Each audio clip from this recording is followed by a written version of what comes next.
Buenas tardes a todos amigos de Facebook, desde las ciudades o países en los que se encuentren. Muchas gracias por estar aquí compartiendo con nosotros la quinta conferencia adelanto del programa académico dirigido a la enseñanza de la parentalidad, cómo ser padres, que se conoce bajo el nombre Universidad de la Familia. Ahora sí, porque ahora sí tenemos las herramientas necesarias para aprender una parentalidad mejor, que quiere decir para aprender a ser padres de manera mejor, con más calidad. Mi nombre es Cristina Balinotti, doctora Balinotti, muchos de ustedes me conocen. Pueden encontrar mi información a través de Google y de todas las redes sociales. Soy la orgullosa fundadora, directora y creadora del pensum de este programa académico de 1 año de duración, 15 cursos o módulos, 3 niveles, los cursos consecutivos. ¿Para qué? Para preparar a los padres. Ustedes saben que la transmisión del saber parental no ha cambiado desde la prehistoria a nuestros días, ¿no? Qué cosa tan increíble.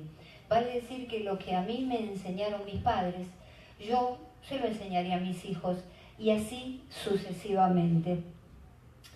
Esta idea surgió con 3 libros importantes de los 8 libros que he publicado. El primero es Feminidad Holística, tu esencia de mujer, recuperar a la mujer como eje de la familia y de los procesos de paz en el mundo. El segundo, de madres a hijas, el ABC de la familia, y aquí estoy con mi hija menor y mi nieta, y ella a su vez tiene esta muñequita porque se trata de pasar los mensajes, ¿verdad?, positivos de generación en generación. El año pasado publiqué este libro muy pequeño, por eso se llama Opúsculo, que lleva el nombre Universidad de la Familia, ahora sí, con los lineamientos de lo que ahora es ya un programa a punto de dictarse. En el camino de este sueño que hoy se hace realidad, tuve la suerte de encontrarme con esta institución, Humboldt International University, que abrió sus brazos a este proyecto en la figura de su decano, doctor Javier García. Realmente un centro académico de importancia donde esta carrera será dictada online, 100% online, pero va a haber horas opcionales presenciales. Y este es uno de los aspectos positivos, ¿verdad?, de la tecnología, poder estudiar desde la comodidad de la casa. Humboldt International University. Si tienen preguntas, por supuesto, y quieren obtener mayor información sobre este programa, llamen al 305-448-7454, o de lo contrario, visiten la web de www.universidadelafamiliaahorasí.org. Hoy nuestra conferencia, nuestra quinta conferencia adelanto, ¿no? ¿Qué quiere decir? Que vamos a darles a ustedes algunas guías, pero que vamos a sobrevolar el programa desde ya, que la profundización va a ser durante la carrera. El título es Aprender a comunicarnos sin electrónicos. El desafío de nuestra era, lo he subtitulado. Una era en donde vivimos el hiperdesarrollo económico y el subdesarrollo familiar. Un momento en donde aprendemos de todo, menos a ser padres, a criar hijos con límites, con valores, a decir no más a menudo, a disciplinar. La psicología moderna dice, al niño hay que dejarlo en libertad, hay que dejar que dicte sus propias reglas y cumpla sus deseos. Un error realmente bien intencionado de la psicología actual, que nos está costando grandes problemas. Esto se está transformando en un problema de salud pública. Los niños que son adictos a drogas, que escapan de la casa, que masacran, se suicidan. La ausencia de la madre en el hogar y la disminución de la autoridad paterna amenaza con destruir la institución fundamental del hombre, la primera que conocemos cuando llegamos a esta tierra, que es la familia. Hay casos realmente señeros respecto de esta situación que estamos viviendo. Hace algunos años, la tragedia de Sandy Hook, el protagonista, este adolescente, Alan Lanza, que de pronto mata a su madre y mata a sus compañeros también. Cuando profundizamos en el tema, nos damos cuenta que este adolescente padecía del síndrome de Asperger. Era un Asperger, que quiere decir un autismo de alto funcionamiento, porque el autismo es un espectro que va desde un autismo profundo, ¿verdad?, a un autismo de alto funcionamiento. Y entonces, como tenía situación económica, este niño vivía pegado a los videojuegos violentos todo el día en su casa. Lo peor que le puede ocurrir al cerebro de un autista, que tiene problemas de comunicación y problemas de socialización, que no puede procesar las imágenes de violencia como las procesamos nosotros. Aún nosotros nos cuesta muchísimo entenderlas, digerirlas. Y entonces, cuando sucede esta tragedia señera entre todas las masacres que posteriormente sucedieron, Obama dijo: algo debemos hacer. Todos los gobiernos del mundo mandaron sus palabras para tratar de ayudar en el tema. El Papa Benedicto XVI dijo: oremos a Dios.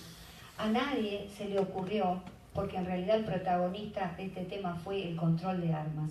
Sin embargo, a nadie se le ocurrió esbozar una idea acerca de la educación de la familia, porque las armas las podemos controlar, nuestros hijos pueden drogarse igual, pueden matar con otras armas, se pueden suicidar con sogas. Vale decir que una institución gubernamental que pueda ayudar a entender este gran cambio civilizatorio que estamos viviendo. ¿Cuáles son las raíces históricas de la problemática familiar? Porque estamos en la universidad y este curso tiene la particularidad de contextualizar. ¿Por qué? Porque aprendemos en los niveles universitarios que todo conocimiento es contextualizado. Vale decir, la problemática de la familia hoy no está colgada, no está en un vacuum, está entretejida en una problemática cultural, en una problemática histórica, en una problemática social. Cuanto más conocimientos de esto obtenemos, más vamos a encontrar soluciones al problema, ¿verdad? Por eso debemos profundizar, algo que no se hace habitualmente, porque lo único que hacemos es hablar de las anécdotas, de estos chicos que matan, qué horror lo que está pasando, pero tenemos de alguna manera que ir al hueso del problema. Y entonces vemos que un gran escritor, un gran sociólogo, Jean-François Lyotard, dijo ya, descubre un concepto que es la condición posmoderna. La posmodernidad, esta época que estamos viviendo, que comienza alrededor del siglo XIX. Entonces Lyotard escribe la condición posmoderna y después escribe este libro que se llama La posmodernidad explicada a los niños. Un poquito tramposo porque es difícil de entender. Sin embargo, en este libro hay un apartado de pocas páginas que se llama Misiva sobre la historia universal. Y entonces ahí Lyotard nos dice que la posmodernidad que vivimos es el resultado final de una época anterior que fue la modernidad. La modernidad que salió alrededor del siglo XVI, emergió históricamente, concluye alrededor del siglo XIX cuando empieza la posmodernidad. Pos, luego, después, ¿verdad? Después de la modernidad. Y entonces él dice que la modernidad, la época anterior, dio 4 grandes relatos que le dieron al hombre esperanza de una vida mejor, que le dieron verdades, imperativos categóricos. Era una época rígida, pero una época que estaba liderada por valores morales y éticos. Y estos 4 relatos, a través de los cuales el hombre tenía la esperanza de solucionar todos los problemas humanos, todas las plagas que azotan existencialmente a la humanidad. Los 4 relatos son el religioso, la promesa es en el reino de los cielos. Allí vamos a poder solucionar todo esto. El relato marxista lo vamos a solucionar a través de una sociedad sin clases.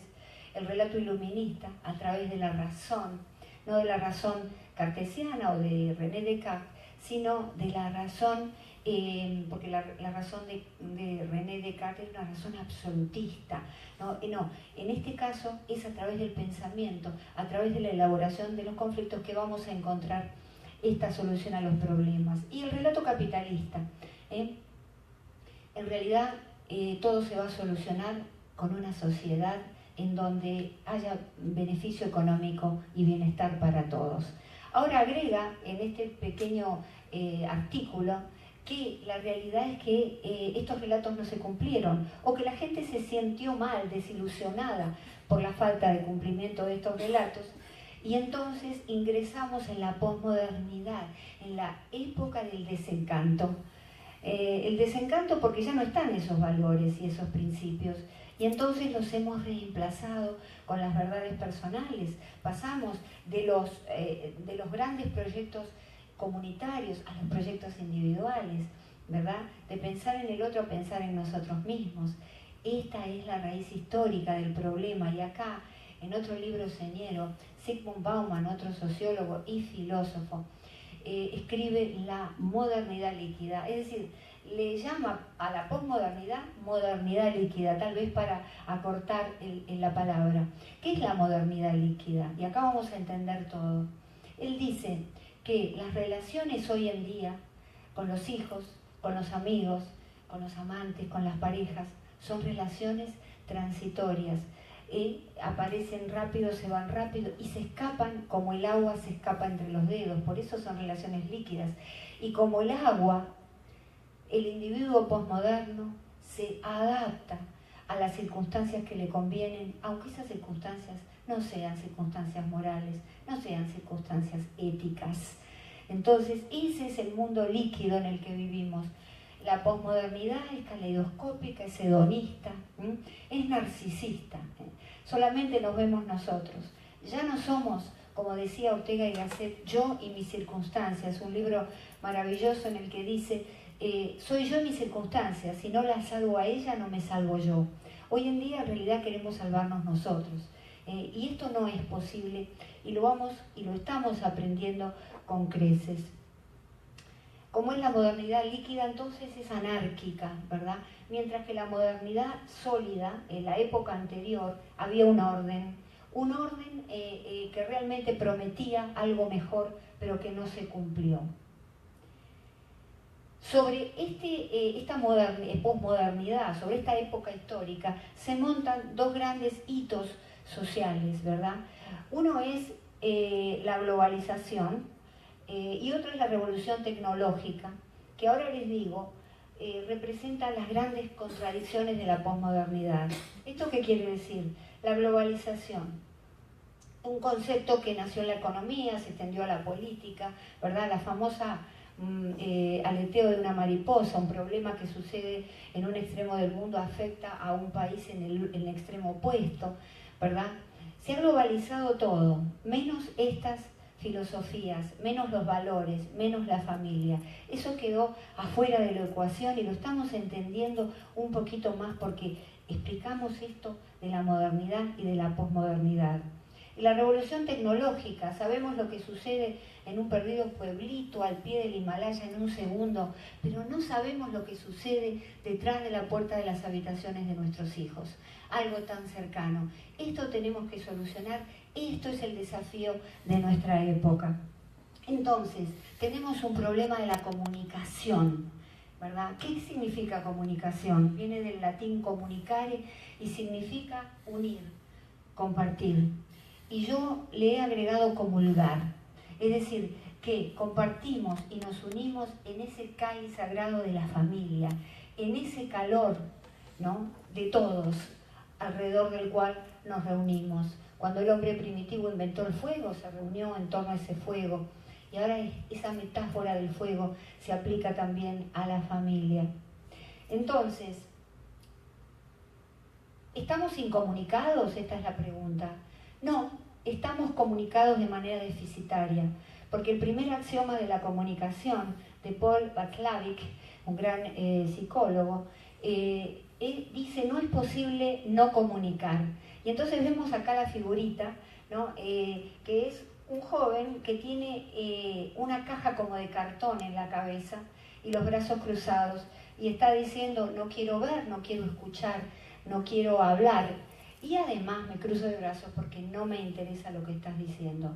Pues este primer axioma se convierte en el ejemplo, en el epítome del individuo actual. No queremos oír, escuchar ni hablar acerca de cosas que no sean de nuestro propio interés, de aquellas cosas que nos interesan a nosotros. Entonces, el tipo de comunicación que tenemos es una comunicación disfuncional, no es una incomunicación. Esta es la disfuncionalidad y fíjense el dibujito, hasta el perro tiene un tablet. ¿Esto qué quiere decir? Que estamos en casa sentados uno al lado de otro, pero nadie puede dejar sus electrónicos. Este es el problema que tenemos. Entonces tenemos que acostumbrarnos a esta involución, porque esta es una involución. ¿Por qué es importante que hablemos y que recuperemos el diálogo? Muy atrás en el tiempo, cuando éramos homínidos, vale decir, cuando no éramos ni hombres ni monos, pasamos por un proceso de desarrollo biológico evolutivo de miles de años para alcanzar pararnos en dos piernas, para liberar los brazos, que esos brazos comenzaron a alcanzar frutos que antes no podían alcanzar, ¿verdad? Al levantarnos, al alienarnos de la tierra, ¿verdad? Perdimos el olfato, que es el sentido a través del cual muchos animales conocen y se conocen entre sí, y desarrollamos el sentido de la vista. ¿Para qué la vista? Para poder mirar los ojos de nuestros semejantes. Miles de años de evolución para lograr esto.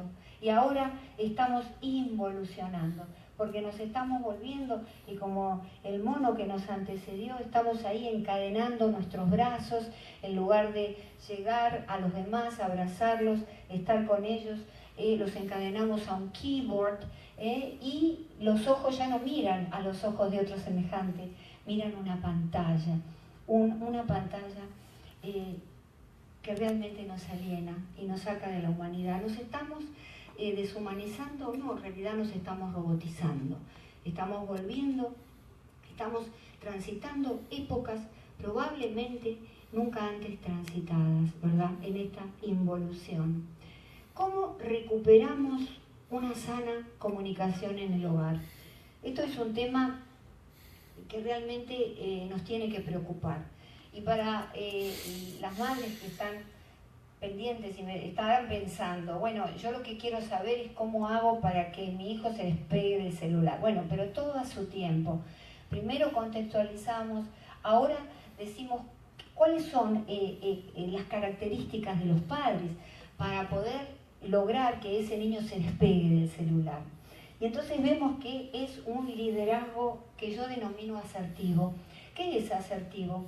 Bueno, la asertividad es una cualidad por la cual una persona defiende sus ideas sin humillar al otro, sin insultarlo, sin sacarlo de lado, sin gritarle.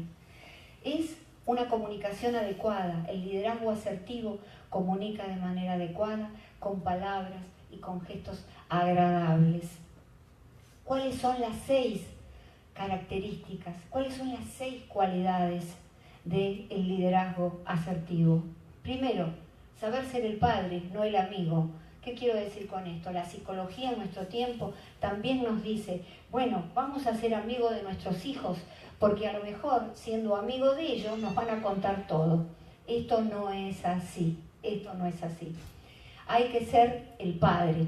Hace mucho tiempo mi hija menor, que tiene 32 años, me dijo, mamá, yo pensé que eras mi amiga. Y yo le dije, si yo soy tu amiga, ¿quién es tu padre? Porque si nos calzamos los jeans y nos vamos todos de parranda con nuestros hijos, como si fuésemos sus compañeros de colegio o universitarios, cuando necesite una ayuda, un consejo, ¿a quién va a ir a solicitarlo? Sin duda que va a ir afuera, porque no hay padres, todos somos amigos. La segunda cualidad del liderazgo asertivo, usa el no más a menudo. A ustedes, las mamás, los papás que están escuchando, decir que no es un ordenador de salud. El no empieza cuando el niño comienza a gatear, Y nosotros le decimos, no toques eso, no vayas allá, ¿verdad? Y ese no, que es en un comienzo geográfico, pasa a ser un no moral, ¿eh? Hay ciertas cosas que no debes hacer. El no es un ordenador de salud. Es bueno que lo digamos y lo pronunciemos a menudo con nuestros hijos. Tercero, el líder asertivo no tiene miedo a los hijos. Todo el problema que existe ahora es el miedo a los hijos. No le voy a decir esto, no le voy a reprimir, no sea cosa que se ofenda. A ver si se ofende, a ver si se traumatiza, ¿no? Y se va de la casa. Y así, con esta filosofía, estamos dando familias en donde los adolescentes hacen lo que les da la gana, maltratan a los padres, se encierran en sus dormitorios. Otra de las cosas que no debemos permitir. Cuando tú seas grande, se le dice al hijo, y tengas dinero, y te compres una casa, podrás echar llave a todas las puertas. En esta casa, tu puerta no tiene llave. Porque el problema acá es el respeto de la intimidad. No, hay que respetar la intimidad de ellos, el espacio, la privacidad. El tema es que ellos no pueden tener una privacidad responsable. Esto es una cosa que tenemos que tenerla bien en claro y que las neurociencias ya lo han expuesto. Liderados por la Escuela de Londres, se han hecho estudios en los cuales el cerebro pasa la adolescencia satisfactoriamente, recién alrededor de los 30 años. Pero fíjense, ¿qué estoy diciendo? Deben pensar ustedes. ¡Qué locura! Pues no, ya las neurociencias lo han dicho. Entonces, vamos a dar de acuerdo a la evolución de cada niño en particular y teniendo en cuenta esta evolución del cerebro. La cuarta es el líder asertivo disciplina. ¿Qué quiere decir? El orden. En una casa tiene que haber orden. Un orden para reunirnos, un orden para desayunar, para cenar. No puede ser hacer lo que se nos da la gana, ni dejar que ellos hagan lo que se nos da la gana. Llegan a cualquier hora, se encierran en su dormitorio con sus computadoras, se llevan algo de comer. Esta es la vida que muchas familias estamos viviendo acá en Estados Unidos y en el mundo. Es decir, somos todos compañeros, somos roommates, no hay verticalidad. El quinto, cumple lo que promete. Hay que enseñarle a los hijos que en la vida no hay premios ni castigos, hay consecuencias. Qué interesante, esto yo se lo dije a mis hijos. Es decir, que si actúas mal, la consecuencia va a ser que te va a ocurrir tal cosa. No saldrás, no verás el programa que quieras y cumplirlo. Y ponerse de acuerdo con la pareja o con el esposo o esposa. Porque a veces papá trata de poner la ley o mamá y viene el esposo o la esposa y dice, no, está bien, yo ya hablé con papá y te sacamos la penitencia. Esto no es conveniente para el desarrollo psicológico del hijo. Y el sexto es educa en valores morales. Hace unas semanas dictamos la conferencia con Elaine King y yo les hablé porque diseñé en el libro de Madres a Hijas estos 4 valores fundamentales a partir de los cuales ustedes van a poder enseñar el resto de los valores conocidos, ¿verdad? Que es libertad, responsabilidad, justicia y verdad. Estos 4 valores, uno es consecutivo de otro y nos enseñan de qué manera acceder al resto de los valores conocidos. ¿Cómo se enseña este liderazgo? Bueno, lamento decirlo que se enseña en principio con el ejemplo, porque a veces los padres queremos que no estén enganchados con el celular, pero nosotros sí estamos enganchados con el celular. No queremos que hablen demasiado o que estén mucho navegando en internet, pero nosotros estamos. Es decir, acá hay una frase interesante de Gogol, un gran cuentista ruso, que dice, el ejemplo tiene más fuerza que las reglas. ¿Qué significa? Primero, lidera con tu ejemplo y luego te va a ser muy sencillo colocar las reglas. Ejercicios para desarrollar la comunicación en familia. Y acá me acerco a lo que ustedes están esperando, ¿no? Los ejercicios que yo he diseñado son ejercicios realmente interesantes. Algunos de ellos ya funcionan en algunos programas de psicología. El buzón de los sentimientos. Tenemos que tener en la casa con nuestros niños pequeños una caja con una hendidura y que los niños, ya a partir de los 6, 7, 8 años, escriban de lunes a viernes cuáles son sus sentimientos, qué cosa le afectó en la escuela, qué cosa le afectó en la casa, qué están pensando, ¿verdad? Entonces lo ponen allí y el fin de semana eso se habla en familia, porque esto favorece el diálogo, favorece una habilidad muy importante que debemos enseñar a los hijos, que es la resolución de conflictos. El segundo es cómo fue tu día, diario de mis emociones. ¿Cómo fue tu día? A veces algunos padres se acercan y me preguntan, yo trabajo todo el día y no tengo tiempo de cenar con ellos, la cena familiar que es tan importante, ¿no? Pero entonces yo les digo, cuando llegue a la casa, por más que los hijos ya hayan comido, ¿no? Vamos a reunirnos en la mesa familiar con unas galletitas, con un jugo, y nos vamos a contar el día. Por supuesto que nosotros somos los primeros. No empecemos al revés, a ver cómo te fue, no. Primero hablamos de cómo nos fue a nosotros. Y entonces todo esto favorece un espacio de unión familiar, aunque sea de 10 minutos, todos los días o día por medio. Es ideal todos los días. Lo tercero es el rincón del debate. Los sábados, los domingos, nos reunimos a debatir un tema que parte de mamá, de papá o de uno de los hijos, si ya está en edad, ¿verdad?, de plantear un debate. Y entonces hablamos y encontramos soluciones al tema y vemos distintos costados. El otro es el cuento enlazado. Esto es muy interesante. ¿Por qué? Porque entonces yo, siempre en los momentos que generalmente son los fines de semana, tenemos tiempo, los reunimos y decimos, bueno, vamos a hacer el cuento enlazado. Yo comienzo una historia, por ejemplo, hoy a la tarde me encontré con un amigo que hace 20 años no veía. Y entonces le pasamos la palabra a mamá o a papá y ella tiene que continuar con la historia. Y así continúan los hijos. Entonces, entre todos elaboramos este espacio fundamental de expresión que debemos conservar y preservar en la casa. Si son muy pequeños, porque algunas madres me preguntan, bueno, pero si es un bebé, no, el bebé lo tiene que integrar igual. El bebé cuando se reúne por la noche con unas galletitas y un jugo, lo trae a la mesa. Si es su único hijo, porque tiene un bebecito nada más, le empieza a hablar y le dice a mamá le fue muy bien, por supuesto que él lo va a entender, pero va a entender su energía, va a entender sus ganas, en efecto, de comunicarse con él. Y luego, cuando tenga lenguaje, le va a responder y va a buscar esos momentos para estar con usted. ¿Dónde ubico los electrónicos? Perfecto. Esto va dirigido a las parejas que se están por casar o que ya están embarazadas. ¿Dónde pongo los electrónicos? La televisión tiene que ir en un área común, en el living de la casa, donde todos podemos ver en conjunto, o donde todo se vea. La PC en un área común, no es necesario tener un escritorio, una oficina, pero en el mismo living de la casa, donde está el televisor, en un ángulo colocar la computadora. En ese ángulo donde los hijos tienen que consultar su computadora después de hacer los deberes, a lo mejor 1 hora o 2, dependiendo de la disposición y el orden que tenga nuestro hijo, ¿verdad? Pero tiene que estar bajo el control, todos tenemos que pasar y ver lo que está allí. Por supuesto, poner un cierto control parental a ese PC, a esa computadora, laptop. Vasija de los electrónicos. Esto lo hago yo en mi casa y da un resultado fabuloso.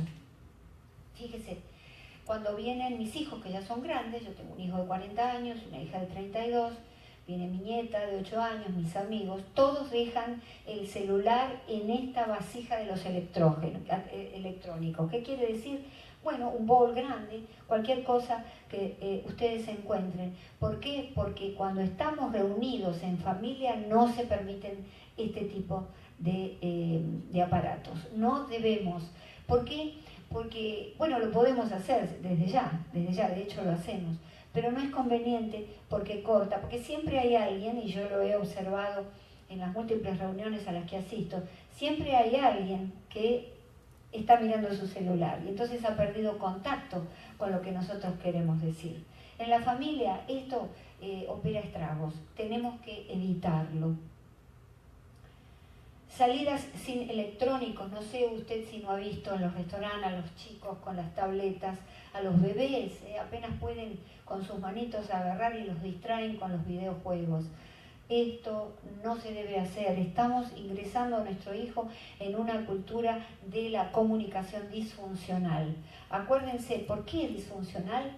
Porque el ser humano está criado por Dios, como quiera usted, por la naturaleza, por la biología, está enviado acá a esta tierra para comunicarse, mirar a los ojos, descubrir los interiores, el alma de la otra persona a través de la mirada y para abrazar, para estar en contacto con el otro, no para estar en contacto. Desde ya que los electrónicos son de mucho uso, como dije al principio, hay un costado de la tecnología, estudiar por internet, comunicarse con seres queridos. Mi hijo mayor obviamente vive en Argentina y yo todos los días estoy comunicada, pero eso es sano, eso es bueno, ¿verdad? Lo que vamos a remarcar y enfatizar y trabajar con ejercicios en este programa sobre ello es cómo vamos a hacer justamente para poder limpiar el costado oscuro de la tecnología, que hoy sabemos que hay un underground, hay un sótano de internet con una serie de informaciones tremendas, con todas las cosas más feas para que ahí expuestas para que nuestros hijos la vean. Pongamos un control parental, pongamos un candado a todo este tipo de a internet, a nuestras computadoras. Y entonces hoy, en la segunda parte de esta conferencia acerca de cómo aprender a comunicarnos sin electrónicos, casi diría reaprender, ¿verdad? Porque hemos perdido la habilidad. Tenemos a Vilma Petraz. Vilma Petraz es una gran amiga, es una persona muy importante en esta comunidad, es profesora de Ciencias Sociales del Miami-Dade College de la Universidad Ana G. Méndez, está cursando su doctorado en educación en Ana G. Méndez. Tiene un programa al que he ido muchas veces en WLRN, Temas de Mujer, en donde plantea las cosas con un nivel realmente que estamos necesitando en los medios de comunicación, ¿no? Y en todos lados, digamos. Esto que nos llega desde un costado que no es un costado superficial.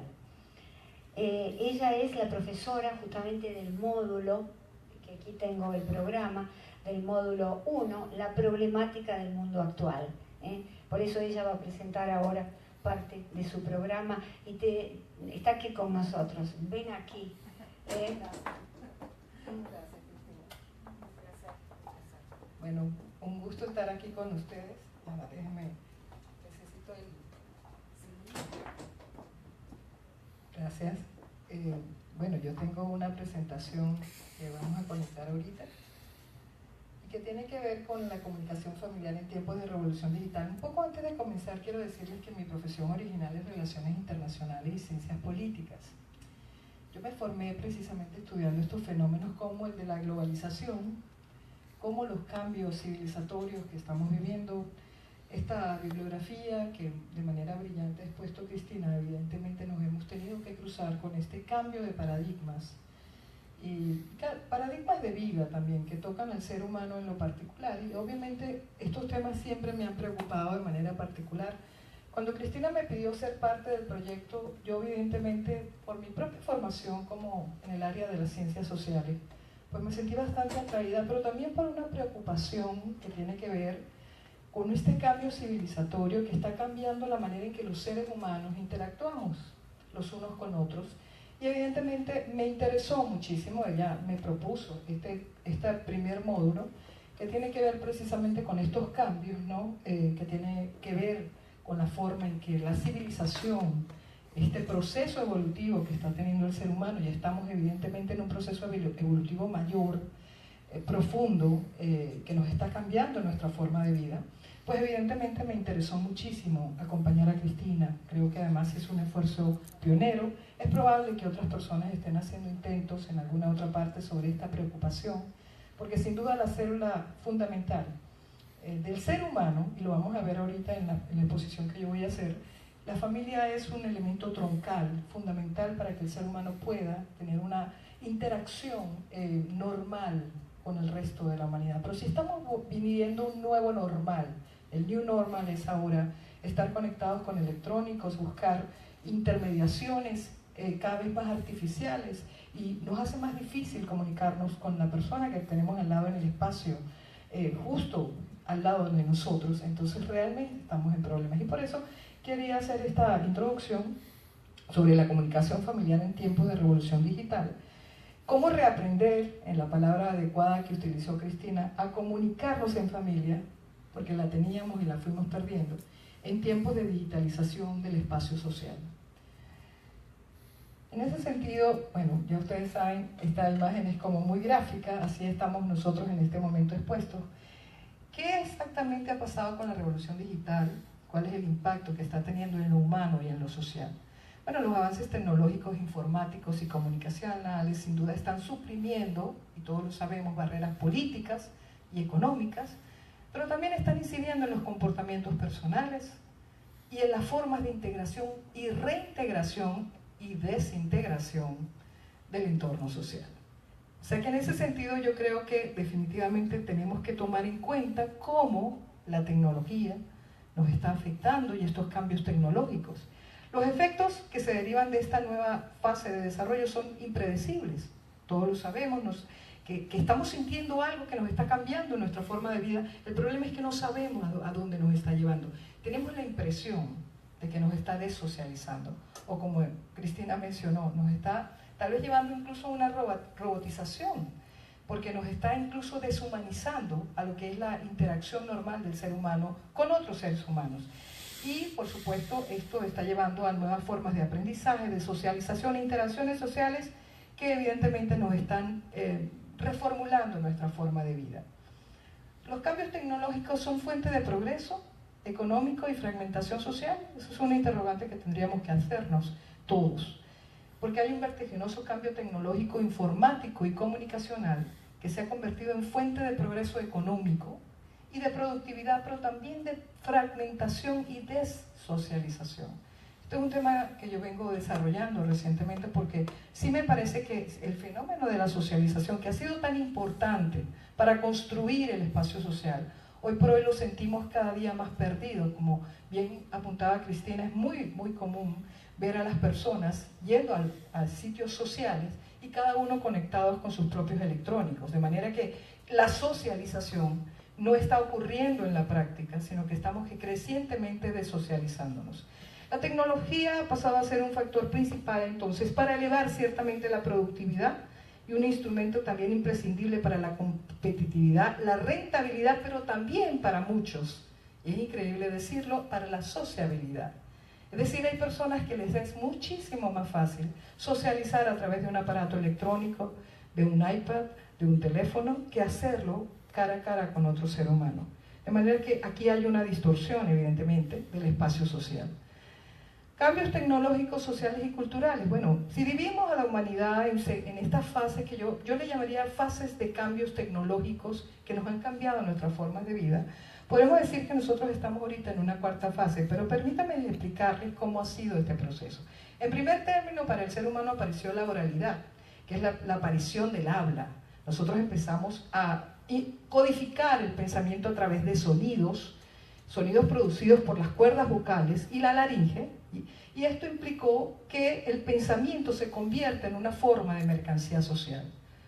Ahora, el lenguaje empieza a traducirse de otra manera a través de signos gráficos o escritos, y es cuando aparece la escritura. Aparece aproximadamente por lo menos los primeros signos de este tipo, digamos, de expresión, donde el habla se traduce ya en algo gráfico, en signos gráficos, como 30.000 a 10.000 años antes de la era actual. Pero realmente lo que podríamos decir que la representación del habla propiamente dicha empieza en forma escrita, empieza a ocurrir unos 3.500 años antes de la era actual. Esto que implicó una emergencia de un discurso, y eso es importante decirlo, más reflexivo, deliberado y estructurado, y la posibilidad de acumular conocimiento y transferirlo a la posteridad. Es decir, pudimos empezar a crear historias del ser humano. Cuando aparece la escritura, aparece el concepto de la historia.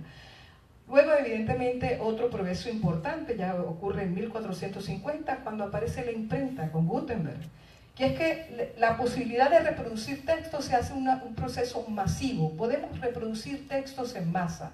Ya no es una élite, un grupo cerrado el que transmite la información, sino que realmente podemos tener acceso.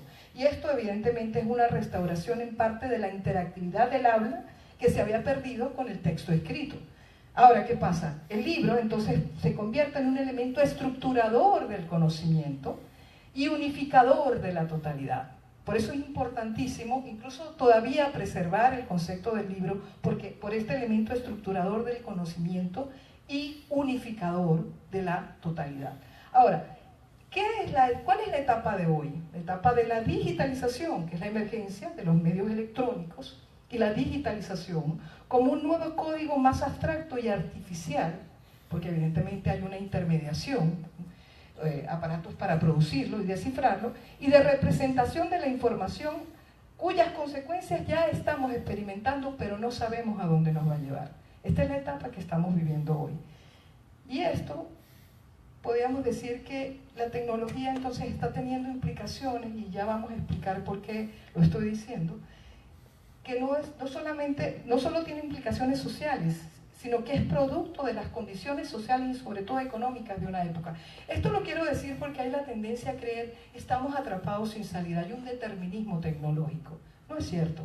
Eso es lo que Cristina, de una manera verdaderamente brillante, nos ha venido diciendo. No, no es cierto. Nosotros podemos dominar, porque esto es un elemento civilizatorio creado con el hombre para hacer la vida en sociedad supuestamente mejor, por lo cual nosotros podemos controlar este elemento que nos está cambiando nuestra forma de vida. Es decir, la sociedad actúa también como propulsora decisiva, no solo de la innovación tecnológica, sino de la difusión y generalización de esa tecnología.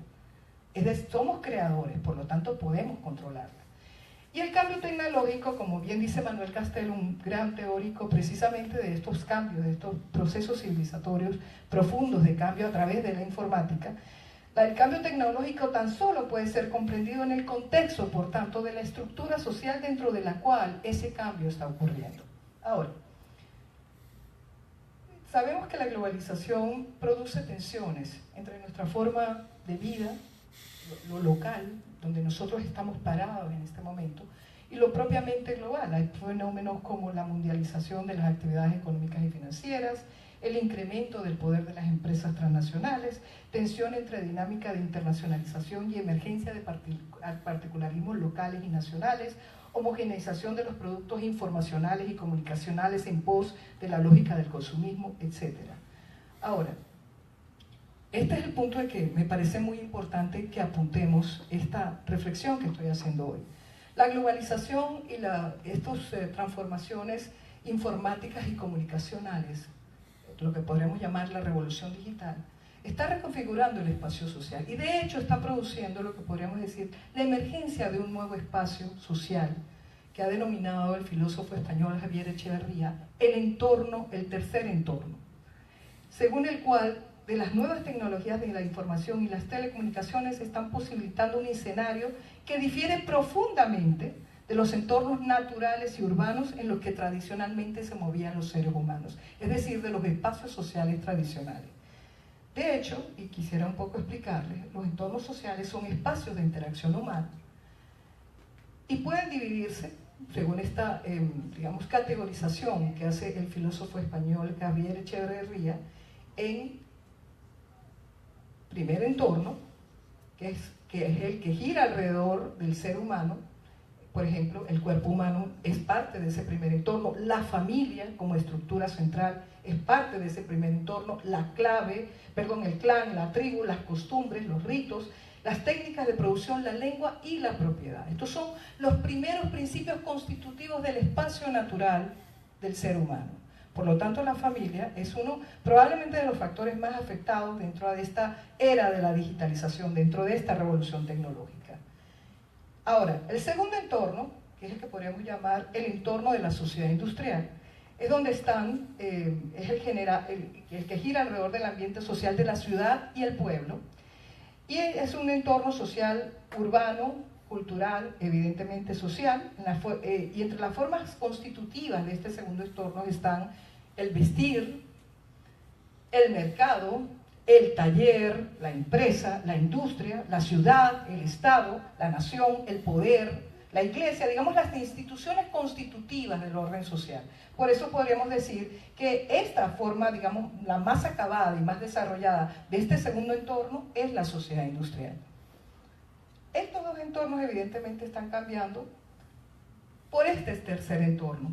Es un nuevo espacio social, que es el espacio que estamos viviendo, un espacio en construcción, podríamos llamarlo también el espacio digital, básicamente artificial, y está posibilitado por una serie de tecnologías que modifican, de hecho están modificando en tiempo real, en este momento que estamos hablando, las relaciones sociales y culturales que se daban en los entornos sociales anteriores, tanto en el natural como en el propiamente social, urbano, cultural. ¿Okay? Ahora, yo les quería poner esta tabla porque aquí podemos ver cómo de hecho se mueven, creo Cristina que me dice aquí perfecto, no sé si eso se ve en la transmisión, pero digamos que aquí voy a hacer una pequeña comparación de estos espacios de interacción social en el primer y segundo entorno, que es el que, digamos, lo que hemos conocido, lo que ha formado el proceso civilizatorio que conocemos hasta la aparición de la era digital. El espacio, por ejemplo, entre nosotros y los demás seres humanos es proximal, es decir, próximo, porque yo puedo sentir a la otra persona, yo puedo interactuar directamente con otro ser humano. En el espacio, en el entorno digital, en el espacio digital es distal, es decir, la distancia es lo que lo caracteriza. En el primer y segundo entorno, el espacio social y la forma de interacción es recintual, porque se refiere a un recinto, a un lugar donde yo puedo estar, pisar, sentir el lugar, como lo que estamos haciendo en este momento. Sin embargo, en el tercer entorno es reticular porque se refiere a la red, es un espacio difuso, es un espacio que está ahí, con el cual interactuamos, pero con el cual no podemos sentir la proximidad física. Obviamente podemos hablar también de lo material versus lo informacional, lo presencial en el caso del primer y segundo entorno versus lo representacional, lo natural en el caso del primer y segundo entornos versus lo artificial, el momento sincrónico, tú sincronizas tu relación y tu interacción con otros. Aquí no ocurre, es más bien multicrónico porque puede ser simultáneamente hecho con varios espacios de interacción. Movilidad física, aquí evidentemente más bien es la afluencia electrónica. Esto es un poco para que ustedes vean cuán complejo es este proceso y cómo definitivamente nos está cambiando. Evidentemente las formas de interacción de lo social, evidentemente un poco largo para explicarlo en este momento, pero es para que ustedes más o menos tengan una idea de cómo nos está cambiando nuestra forma de vida, esta nueva revolución digital, este espacio digital, este tercer entorno. Ahora, evidentemente no quiero decir con eso que no tengamos factores positivos en esta revolución digital que nos está tocando vivir, de la cual inexorablemente, de hecho, esta misma conferencia no sería posible si no tuviéramos la revolución digital. Tenemos una serie de personas que nos están viendo online, o sea, hay una parte positiva. Vamos a evaluar un poco los factores positivos de cómo esta revolución informática y tecnológica está impactando los entornos social y natural en el cual nos hemos movido nosotros como seres humanos. Bueno, tenemos los beneficios en el área de educación, evidentemente, porque esto eleva la calidad de vida del proceso, la calidad del proceso educativo en general. El hecho mismo de que podamos contar con aulas virtuales, que podamos hacer conferencias, incluso de tener educación a distancia en esta misma universidad, Humboldt International University. De hecho, es un proyecto digital extraordinario que tiene que ver con este tipo de educación, de manera que hay un beneficio real en esa área, beneficios en materia de salud, por ejemplo, el hecho de que tengamos la posibilidad de asistencia a distancia. Como ustedes saben, ahora esa es una posibilidad que no existía, probablemente para la época de nuestros padres, incluso para nosotros mismos hace 30, 40 años atrás. La comercialización y el negocio vía online se compra y se vende de una manera impresionante, probablemente el movimiento más extraordinario que vemos de intercambio se da en esta área. Nuevas formas de trabajo, por ejemplo, en ingenieros, informática, programadores, analistas, operadores, inclusive educadores online, porque ahora la educación se está moviendo mucho a esta área también.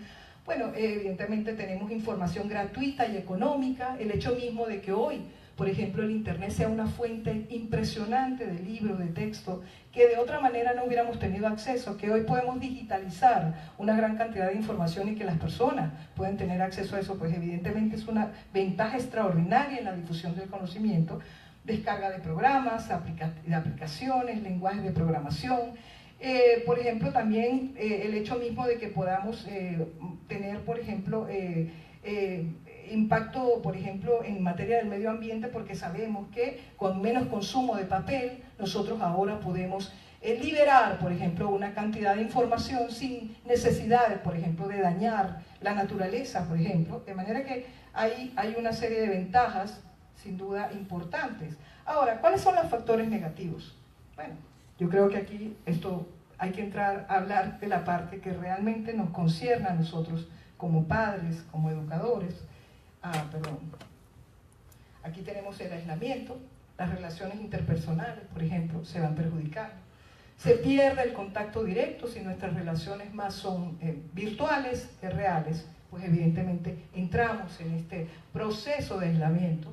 En la salud, bueno, la computadora nos está creando nuevas formas de enfermedad. Personas que le dan las manos empiezan a tener problemas motores, el estrés, el cansancio visual, tenemos problemas para dormir, males físicos, por ejemplo, tenemos que estar controlando la luz porque de la computadora, inclusive de nuestros teléfonos, porque nos está empezando a causar problemas graves de insomnio, por ejemplo, desorden del sueño. Bueno, obviamente todo un mundo delictivo posible, desde el ciberterrorismo, que como ya sabemos es una posibilidad, hasta las actividades delictivas de todo tipo.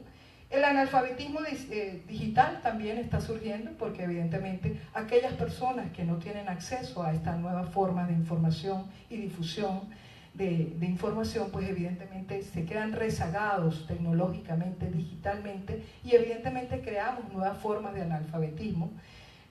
Bueno, evidentemente el tema, y creo que lo mencionaba muy bien Cristina, el caso de Sandy Hook, porque este joven Lanza era un niño adicto a los videojuegos, de manera que también esta posibilidad de que los videojuegos agresivos estén dañando, digamos, la plasticidad, la capacidad de empatía, la capacidad de interconexión de las personas que se vuelven adictas, porque no son solamente niños, pueden ser personas adultas. Esto también tiene inmensas consecuencias, evidentemente. Barreras económicas, okay, porque por ejemplo los colegios que no tienen esta posibilidad de tener estas salas, digamos, conexiones telemáticas, pues están en desventaja. Los niños que están en esas escuelas están sufriendo un rezago en muchos países del mundo. Por cierto, el creador de Facebook precisamente, él pretende de hecho evitar que esto ocurra y hacer el Internet un bien común para la humanidad, de manera que hay un interés en ese sentido, pero esto está ocurriendo. La pérdida de interés por los libros. Yo les decía que los libros han sido fundamentales en la codificación del conocimiento, en la organización de la totalidad del conocimiento, y evidentemente cuando perdemos el interés por los libros, porque ahora somos consumidores de información rápida, muchas veces desordenadamente, también se está produciendo una desconexión entre la información y el conocimiento. Y la pérdida de tiempo, porque otra cosa que nos está ocurriendo es que casi que nos estamos convirtiendo, y hay que ser un poco autocríticos, porque nos estamos convirtiendo en personas con graves problemas de atención. Y no solamente lo estamos viendo a nivel de los niños, probablemente ustedes han estado en contacto o están tratando de hacer una tarea y están buscando una información, y en el mismo momento en esa pantalla están recibiendo múltiples estímulos. De manera que ciertamente nos volvemos una especie de atención dispersa para poder estar pendiente de todas las cosas que están ocurriendo en el momento que estamos capturando esa información, pero también nos está dispersando la atención. Eso es algo que está ocurriendo permanentemente. Me pasa, por ejemplo, yo como profesora, que tengo constantemente que preparar mis clases para poder enseñar, yo tengo que apartar mi aparato electrónico porque un mensaje de Facebook, un mensaje de Twitter que me llegue, un correo electrónico me está distrayendo, una noticia que me llegue me está distrayendo, de manera que sí se produce esto de la distracción y la dispersión de la atención como un problema grave que nos está pasando a todo nivel, no solamente a los jóvenes. De manera que esto es un punto que yo creo que definitivamente tenemos que todos prestarle atención. Bueno, esto es un poco un debate actual, si realmente lo que estamos viviendo es una sociedad de información o una sociedad red. Bueno, el debate actual es que no es solamente una sociedad de información, porque la información no es algo exclusivo de la etapa actual, sino que lo distinto es que en la actualidad la información se ha convertido en la materia prima, la materia fundamental, y evidentemente tenemos tecnologías actuales que están formando y deformando esa información. De manera que ahí es lo que probablemente distingue esta época. De manera que no se trata solamente de la incorporación de tecnología, vamos a hablar entonces del concepto de la sociedad red, que representa un modo de organización social cuya estructura está construida en torno de redes o en torno a redes de información a partir de la tecnología de información mediante microelectrónicos. De manera que aparatos microelectrónicos, esta es probablemente la parte que es positiva y a la vez es la parte que nos preocupa y de la cual tenemos que conversar. Evidentemente, las redes tienen un verdadero alcance global y son probablemente las que están propiamente dándole sentido a esto que llamamos este concepto difuso, este concepto que llamamos globalización o glocalización, como le prefiero yo llamar, porque es una mezcla de lo global y lo local simultáneamente interactuando. De manera que yo quería un poco pasar aquí al punto que más nos interesa, este tema de cómo se están produciendo mutaciones en los entornos humanos natural y social a partir de la expansión de las nuevas tecnologías de información. Primero nos encontramos con una realidad externa audiovisual multimediática, instantánea y global. Esto es un elemento que estamos viviendo todos. Y esto también se representa en una emergencia de una cultura mosaico, superficial, sin profundidad, caracterizada por una falta de estructuración con mensajes estandarizados que convierten la información, no en información, sino en espectáculo y en entretenimiento irreflexivo. Eso creo que además nos estamos convirtiendo en consumidores de información basura, de televisión basura, y yo diría que más de infobasura, podríamos llamarlo, porque realmente eso lo estamos viendo mucho en el tiempo actual, de manera que nuestra capacidad de consumir esa cantidad desordenada de información, mucha de la cual no es de calidad, también nos está afectando nuestro proceso de reflexión y de conversión de esa información en conocimiento, y lo está haciendo mucho más complicado. La emergencia también de una cultura de la imagen en movimiento sumamente rápida, de lo instantáneo, de lo efímero, y la desconexión, y ahí vuelvo al tema de información y conocimiento.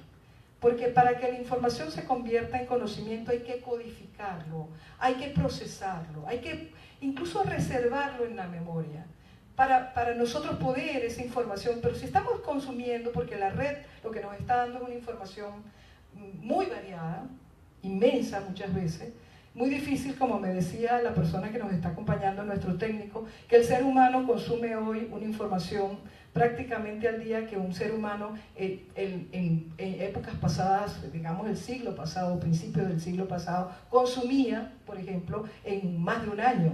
O sea, realmente estamos viendo un proceso que realmente tiene que estar generando algún tipo de distorsión en nuestra forma, no solamente de asumir la información, sino de convertir esa información en conocimiento.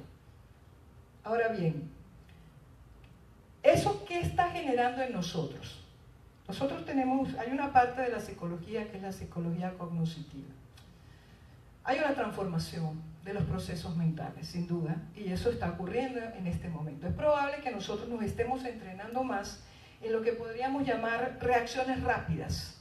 Por ejemplo, un individuo que se sienta a jugar con los múltiples estímulos de un videogame, de un videojuego, evidentemente está generando un tipo de... Primero tiene que hacerlo con una atención dispersa, porque tiene que estar reaccionando a estímulos simultáneos, simultáneamente, a muchos estímulos. Eso mismo nos pasa cuando estamos consumiendo información a través del internet, pero imagínense en el ejercicio del videojuego. Nos está desarrollando otro tipo, digamos, de actitudes menos referidas al tema de la memoria, más bien reactivas, más bien reacción rápida a estímulos. Pero lo que es la forma de percibir y relacionarnos con la realidad nos las está deformando. ¿Por qué? Porque hoy tenemos una sobrecarga cognitiva. que es la presión para escoger de todo ese cúmulo inmenso, bombardeo de información excesiva y espuria, qué es lo importante. ¿Y cómo distinguir qué es lo importante? Ese es el otro problema que estamos percibiendo. Hay una dispersión, ya lo hemos mencionado, y una disminución de la atención, de la capacidad de concentración y también del uso de la memoria. Porque ¿qué pasa cuando alguien nos pregunta ahora, ¿y qué sabes tú de esto? Ay, no sé, búscalo en Google, porque Google se ha convertido en la memoria externa, por decir un nombre, puede ser otro elemento de búsqueda, pero entonces el ejercicio que implicaba, yo me pregunto cuántos de ustedes en este momento recuerdan muchos teléfonos, a cuántos no se nos ha olvidado el teléfono de personas importantes que nos importan, pero como tenemos ahora un teléfono donde una memoria externa, es lo mismo que mucho conocimiento, estamos olvidando cómo hacerlo. Debo decirle que esto ya pasó en la historia del ser humano. Cuando cae el Imperio Romano y viene digamos, la edad oscurantista, la parte oscurantista de la Edad Media, los seres humanos perdieron la capacidad de construir, como las grandes pirámides, perdieron completamente esa capacidad, de manera que no es la primera vez en el proceso histórico que esto ocurre, pero ahora está ocurriendo aceleradamente y masivamente, de manera que es un elemento que realmente nos preocupa. ¿Qué significa esto? Hay una progresiva pérdida de destrezas y habilidades intelectuales y vinculadas al pensamiento, escuchen, racional, crítico y creativo. Nos está incluso afectando nuestra capacidad de creación, porque la creación se hace con la imaginación y la imaginación se hace con conocimiento, que a su vez es información que hemos reservado en nuestra memoria para poder desatar esas capacidades creativas. ¿Qué pasa si eso se va rompiendo? Y evidentemente el cerebro empieza a funcionar de manera distinta. El riesgo es que los seres humanos, bueno, este es una proyección hacia el futuro, empiezan a sentirse inseguros con el entorno, empiezan a crear nuevas formas de soledad porque ahora somos personas interactuando con un mundo con el cual nos sentimos seguros pero incapaces de interactuar con nuestros semejantes y al mismo tiempo con incapacidad de poder procesar una información y saber cuándo la información es la que nos concierne o cuándo es una información que es una información basura. Ahora está de moda el concepto de fake news. Ya ustedes deben saber de qué estamos hablando. O sea, estamos realmente viviendo cuando ya no podemos distinguir entre cuando perdemos, yo diría que más que todo el concepto de la certeza. Ya no tenemos certeza, sino muchas incertidumbres. ¿Qué pasa? Los seres humanos, buscando seguridad, vuelven a lo irracional, al pensamiento mágico, incluso articulándose a distintos niveles con liderazgos carismáticos y narcisistas que de alguna manera lo conecten con un aspecto de seguridad porque necesitan recuperar un sentido de seguridad perdido. Evidentemente también porque perdieron la capacidad de pensamiento crítico, de discernir del conocimiento. Digo que esto es una evolución e involución, como decía Cristina, que nos está pasando en este momento. Bueno, pero más allá de hablar de ahora del tema del ciberespacio, ¿cuáles son los desafíos de la revolución digital y la emergencia de este tercer entorno para la familia? Hay una serie de preguntas que Cristina muy claramente ha ayudado a plantear con este gran proyecto de la Universidad de la Familia, como por ejemplo, ¿cómo está afectando a la familia la emergencia de este tercer entorno, de este espacio digital? Estas son preguntas que no las tenemos las respuestas. Estamos en el proceso de búsqueda, estamos en el proceso de explicaciones. Sabemos que hay algo que no está bien, pero si nosotros somos los creadores de esa tecnología, si nosotros somos los que estamos utilizando esta tecnología supuestamente para hacer mejor la vida en sociedad, y si este proceso nos está perjudicando, ¿por qué no darle un vuelco? Porque hay una parte positiva de esa tecnología, que evidentemente ahorita la estamos aprovechando. En este momento que estamos hablando, la estamos aprovechando, pero hay una parte negativa. Ya vimos cómo puede, de hecho, cambiar cómo está funcionando la mente humana en negativo. Entonces, sabemos que hay algo que tenemos que hacer en los procesos de aprendizaje. ¿Cómo liderar, por ejemplo, a una familia en la cual la digitalización de nuestras vidas no interfiera con la comunicación entre sus miembros?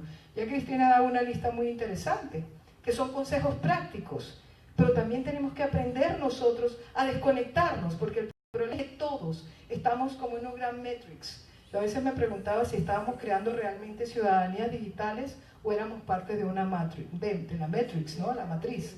Esta matriz que nos está conectando a todos, pero que nos está desconectando entre nosotros. ¿Cómo reaprender a comunicarnos sin electrónicas? O en todo caso, si esta pregunta está ahí planteada, porque ya, por ejemplo, yo me comunico con mi familia en Venezuela y en otros lugares por electrónico, de manera que hay una parte positiva. Hay una parte positiva, pero en nuestra casa, en nuestro espacio, donde estamos en lo recintual, en nuestro lugar, en nuestro hogar, ¿por qué ahí tenemos que acudir al electrónico? ¿Por qué tu hijo, si estás en la habitación contigo, te está mandando un mensaje de texto y no puede tomarse simplemente el movimiento físico de ir a la habitación y decirte, mami, tengo hambre, sino que te manda un mensaje de texto? Hay algo que está siendo distorsionado definitivamente. Y es posible hacer que la tecnología funcione para acercarnos y hacernos familiar y socialmente responsables, porque una de las cosas que también siento y sentimos que está pasando es que nos estamos convirtiendo en el mundo del internet, estamos siendo completamente irresponsables. La gente se le desatan las pasiones, porque no tiene sentido de responsabilidad con el que no ves, con el que no tocas. ¿Dónde está la otredad? Cuando yo veo al otro ser humano, yo interactúo de manera responsable, porque el hecho de mirarte a los ojos me hace asumir una responsabilidad frente al otro. Pero ¿qué pasa cuando no existe? Cuando es simplemente yo me desconecto cuando quiera y me conecto cuando me da la gana. ¿Qué pasa cuando eso ocurre? Que perdemos el sentido de responsabilidad con el otro. Ese concepto fundamental en la interacción humana y que ha sido fundamental en la construcción del espacio social, que es la otredad. Respuestas críticas y proactivas es lo que estamos tratando de buscar a estas interrogantes y que yo de verdad creo, y gracias Cristina por hacerme parte de este proyecto, que la podemos encontrar aquí, en la Universidad de la Familia. Gracias. Gracias, Cristina. Gracias a ti, gracias a ti. Muchas gracias, estupendo, como siempre. Bueno, ahora sí, vamos a pasar a contestar preguntas. ¿Hay alguna pregunta? Hubo preguntas, pero ya fueron contestadas. Sí. Bueno, yo tengo algunas preguntas que recordé acá, que me mandaron por al email de la Universidad de la Familia, que de paso se los digo, es universidadelafamilia.miami@gmail.com. Entonces, una de las preguntas es, tengo un hijo que roba, ¿cómo hago? ¿No? Qué cosa increíble, es una forma de violencia. Pero tenemos que tener en cuenta que el hijo que roba, desde el punto de vista psicológico, es un hijo que ha sido robado de algo en la casa, que generalmente puede ser afecto, y generalmente lo es, el tiempo, el afecto. Entonces, hay que resolver un poquitito la problemática de la familia, tal vez con un psicoterapeuta, ¿verdad? Y entender que algo le está faltando, porque el robo en los niños, en los púberes, en los preadolescentes, no tiene el mismo significado que el adulto.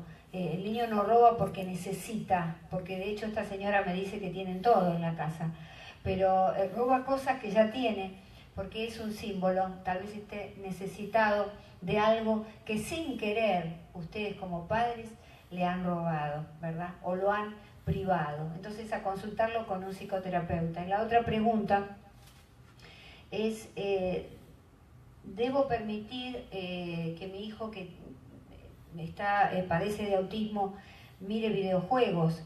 Bueno, yo creo que eso lo tiene, desde ya que yo pienso que no. Desde ya que no, porque el problema con el niño autista es que en su cerebro límbico, en sus emociones, no funciona exactamente igual que nosotros, vale decir que hay un problema de la comunicación y una falta de empatía, pero que es exclusivamente cerebral, ¿verdad? Y entonces someterlo a videojuegos no es el estímulo, necesita estímulos físicos, pero déjeme decirle que ahora está surgiendo un tipo de tecnología con unos app muy interesantes que todavía no los puedo recomendar, pero está en cierne esta tecnología, para ayudar con colores blanco y negro, porque se detecta que los autistas reconocen mucho mejor a través de los colores negro y blanco, este tipo de cosas que les va a servir para estimularlos. Pero tenemos que ver, y en todo caso que esto sea forme parte de una actividad, por supuesto, con los padres, ¿verdad? No es aconsejable dejarle a un niño autista en ninguno de la gradación del espectro autista, digamos, un celular o computadoras, sin duda. Bueno, yo les quería agradecer su presencia. No sé si hay alguna otra pregunta que haya surgido. Quería agradecer su presencia y recordarles que me he reunido y he convocado un grupo maravilloso de profesionales, entre los que está Vilma Petraz, y ellos son Carlos Cabezas, Joaquín Estrada Montalbán, Bel Seigenin y Lane King. Y bueno, justamente mi querida Vilma, que ahí está hoy y hizo una exposición extraordinaria.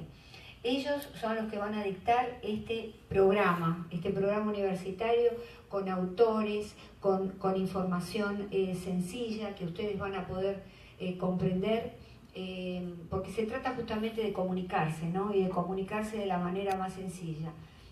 Como decía Ortega y Gasset, la claridad es la cortesía del filósofo, y entonces tratamos de que todo sea accesible y clara la información.